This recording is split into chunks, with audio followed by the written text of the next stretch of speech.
আসসালামু আলাইকুম, মাহবুবাস কুকিং ওয়ার্ল্ডে সবাইকে স্বাগতম জানাচ্ছি আরও একটি নতুন রেসিপি দেখার জন্য। এই ঈদে ভিন্ন কিছু তৈরি করতে হলে আজকের এই রেসিপিটা আপনারা দেখতে পারেন। এই ঈদে ভিন্ন কিছু তৈরি করার জন্য আজকে আমি তৈরি করেছি আচারি চিকেনের একটি পারফেক্ট রেসিপি। এই ঈদে যখন আপনারা অতিথি আপ্যায়ন করবেন তখন যদি এরকম একটু রেসিপি তৈরি করেন, দেখবেন পরিবারের সবাই এটা খেয়ে আপনার প্রশংসায় পঞ্চমুখ হয়ে যাচ্ছে। আর চিকেনের একঘেয়ে রেসিপি ছাড়া এরকম রেসিপি কিন্তু তৈরি করা যায়। চলুন পুরো রেসিপিটা দেখে নিই। এর জন্য প্রথমে এখানে আমি 1 কেজি চিকেন নিয়ে নিয়েছি। আর চিকেনের যে অংশগুলোতে বেশি মাংস রয়েছে সেই অংশগুলোকে আমি একটু করে কেটে নিয়েছি। তারপর চিকেনগুলোকে খুব ভালোভাবে ধুয়ে পানি ঝরিয়ে নিয়েছি। তারপর এখানে আমি অ্যাড করে দিচ্ছি হাফ কাপের মতো টক দই, দিয়ে দিচ্ছি 1 চা চামচ পরিমাণ লবণ, আর সাথে দিয়ে দিচ্ছি 1 টেবিল চামচ পরিমাণ লেবুর রস।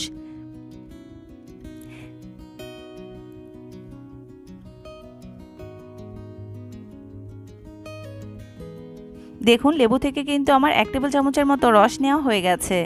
তারপর এই সবগুলো উপকরণের সঙ্গে চিকেনগুলোকে খুব ভালোভাবে নেড়েচেড়ে মাখিয়ে নিতে হবে। দেখুন আমি ঠিক কিভাবে এই কাজটি করে নিচ্ছি। খুব ভালোভাবে মাখিয়ে নেওয়া হয়ে গেছে।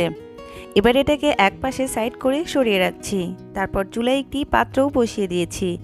সেখানে আমি দিয়ে দিচ্ছি 1/4 কাপ পরিমাণ রান্নার রেগুলার তেল। তেলটা হালকা একটু গরম হয়ে আসলে এখানে আমি অ্যাড করে দিচ্ছি 1 চা চামচ পরিমাণ পাঁচফোড়ন, সাথে দিয়ে দিচ্ছি 2টি শুকনো মরিচ। তারপর দিয়ে দিচ্ছি 2টির মতো তেজপাতা, 2টি দারচিনি, 2টি সবুজ এলাচ। এবারে সবগুলো মশলাকে খুব ভালোভাবে তেলের মধ্যে হালকা একটু ভেজে নিতে হবে, যাতে মশলাগুলো থেকে খুব সুন্দর একটা ফ্লেভার ছড়ায়। দেখুন খুব ভালোভাবে ভেজে নেওয়া হয়ে গেছে। তারপর এখানে আমি অ্যাড করে দিচ্ছি 1 কাপ পরিমাণ পেঁয়াজ কুচি। এবার মশলাগুলোর সঙ্গে পেঁয়াজ কুচিটাকেও খুব ভালোভাবে নেড়েচেড়ে ভেজে নিতে হবে, যাতে পেঁয়াজের মধ্যে থাকা কাঁচা গন্ধটা দূর হয়ে যায়। দেখুন আমি কয়েক মিনিট পেঁয়াজগুলোকে ভেজে হালকা সফট করে ভেজে নিয়েছি। দেখে নিশ্চয়ই বুঝতে পারছেন পেঁয়াজগুলোকে ঠিক কীরকম করে ভেজে নিতে হবে। তারপর এখানে আমি অ্যাড করে দিচ্ছি 2টি টমেটো কুচি। অবশ্যই চেষ্টা করবেন টমেটো এখানে ব্যবহার করার। তারপর টমেটোটাকেও খুব ভালোভাবে পেঁয়াজের সঙ্গে নেড়েচেড়ে ভেজে নিচ্ছি। দেখুন টমেটোগুলোকেও পেঁয়াজের সঙ্গে খুব ভালোভাবে কয়েক মিনিট ভেজে নেওয়া হয়ে গেছে। তারপর এখানে আমি অ্যাড করে দিচ্ছি মশলাগুলো। এর জন্য প্রথমে এখানে আমি দিয়ে দিচ্ছি 2 চা চামচ পরিমাণ আদা রসুনের পেস্ট। তারপর দিয়ে দিচ্ছি 1 চা চামচ মরিচের গুঁড়ো, হাফ চা চামচ হলুদের গুঁড়ো, হাফ চা চামচ ধনিয়ার গুঁড়ো, হাফ চা চামচ জিরার গুঁড়ো।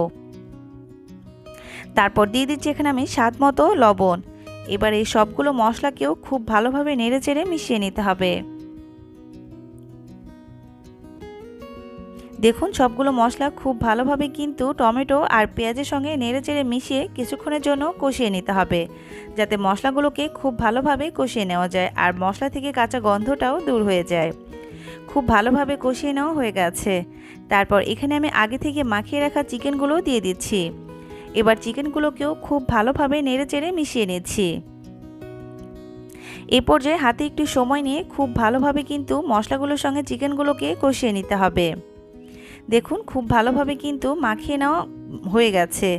এ পর্যায়ে এটাকে আমি ঢাকনা দিয়ে ঢেকে কয়েক মিনিটের মতো রান্না করে নেব। এর জন্য এটাতে আমি ঢাকনা দিয়ে ঢেকে দিচ্ছি আর 2 থেকে 3 মিনিটের মতো রান্না করে নিচ্ছি। দেখুন 2 মিনিট পরে ঢাকনাটি উঠিয়ে দেখিয়ে দিচ্ছি।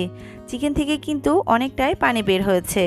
আর চিকেনগুলো যেহেতু এমনিতেই রান্না করতে খুব কম সময় লাগে, তাই চিকেন থেকে যে পানিটা বের হবে সেই পানি দিয়ে আজকে আমি কিন্তু চিকেনটা সিদ্ধ করে নেব আর চিকেনটাকেও খুব ভালোভাবে কষিয়ে নেব। আবারও আমি ঢাকনা দিয়ে ঢেকে বেশ কিছুক্ষণের জন্য রান্না করে নিচ্ছি। দেখুন আমি প্রায় আরও 3 মিনিট রান্না করে নিয়েছি। দেখে নিশ্চয়ই বুঝতে পারছেন চিকেন থেকে কিন্তু আরও অনেকটাই পানি বের হয়েছে। আর এই পানিতেই কিন্তু আমি চিকেনটাকে খুব ভালোভাবে কষিয়ে নেব। চিকেন কষানোর জন্য এখানে আমি এক্সট্রা করে আর কোনো পানি ব্যবহার করছি না। তারপর এখানে আমি অ্যাড করে দিচ্ছি 5 থেকে 6 কোয়া রসুন। চেষ্টা করবেন এখানে রসুনের কোয়াগুলো ব্যবহার করার, এতে করে আচারি চিকেনের টেস্ট কিন্তু অনেক বেশি আসে। তারপর আবারও ঢাকনা দিয়ে ঢেকে এটাকে আমি খুব ভালোভাবে কষিয়ে নিচ্ছি, যতক্ষণ না চিকেনগুলো খুব ভালোভাবে সিদ্ধ হয়ে আসে। দেখুন কয়েক মিনিট খুব ভালোভাবে এগুলোকে আমি রান্না করে নিয়েছি। মাঝে কিন্তু কয়েকবার ঢাকনাটি উঠিয়ে নেড়েচেড়ে মিশিয়ে নিয়েছি। দেখুন এ পর্যায়ে আবারও সব কিছু খুব ভালোভাবে নেড়েচেড়ে মিশিয়ে নিচ্ছি। আর দেখে নিশ্চয়ই বুঝতে পারছেন এর মধ্যে থেকে কিন্তু তেলটাও অনেকটাই ছেড়ে দিয়েছে। আর ঠিক এ পর্যায়ে এখানে আমি অ্যাড করে দিচ্ছি 1 কাপের মতো গরম পানি। এখানে আপনারা ঝোলটা ঠিক যে যেরকম পছন্দ করেন সেই অনুযায়ী পানি ব্যবহার করতে পারেন। আমি এখানে যেহেতু একটু মাখো মাখো করে আচারি চিকেনটা তৈরি করে নেব, তাই এখানে আমি 1 কাপের মতো পানি ব্যবহার করেছি। এবার সব কিছু খুব ভালোভাবে নেড়েচেড়ে মিশিয়ে নেওয়া হয়ে গেলে এখানে আমি অ্যাড করে দিচ্ছি কয়েকটি কাঁচামরিচ। তারপর আবারও এটাকে আমি ঢাকনা দিয়ে ঢেকে কয়েক মিনিটের মতো রান্না করে নিচ্ছি, যাতে কাঁচামরিচ থেকে খুব সুন্দর একটা ফ্লেভার ছড়ায়। দেখুন 2 মিনিট পরে আমি ঢাকনাটি উঠিয়ে নিয়েছি। আর আবারও সব কিছু খুব ভালোভাবে নেড়েচেড়ে মিশিয়ে নিচ্ছি।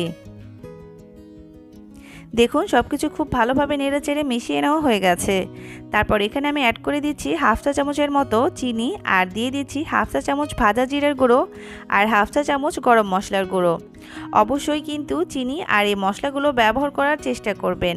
রান্না শেষে এই মশলাগুলো অ্যাড করার ফলে কিন্তু এই আচারি চিকেনের স্বাদটাই কিন্তু দ্বিগুণ বেড়ে যায়। তো এবার এগুলোকে আবারও সব কিছু খুব ভালোভাবে নেড়েচেড়ে মিশিয়ে নিচ্ছি। তারপর ঢাকনা দিয়ে ঢেকে এটাকে আমি চুলার লো মিডিয়াম হিটে দমে রেখে দিচ্ছি কয়েক মিনিটের জন্য। দেখুন আমি 2 মিনিট পরে ফিরে এসেছি। আর দেখে নিশ্চয়ই বুঝতে পারছেন আচারি চিকেনটা দেখতে কতটা লোভনীয় হয়েছে। আর এটা কিন্তু একদম পারফেক্টলি তৈরি হয়ে গেছে। দেখে নিশ্চয়ই বুঝতে পারছেন এই আচারি চিকেনটা দেখতে কতটা লোভনীয় হয়েছে।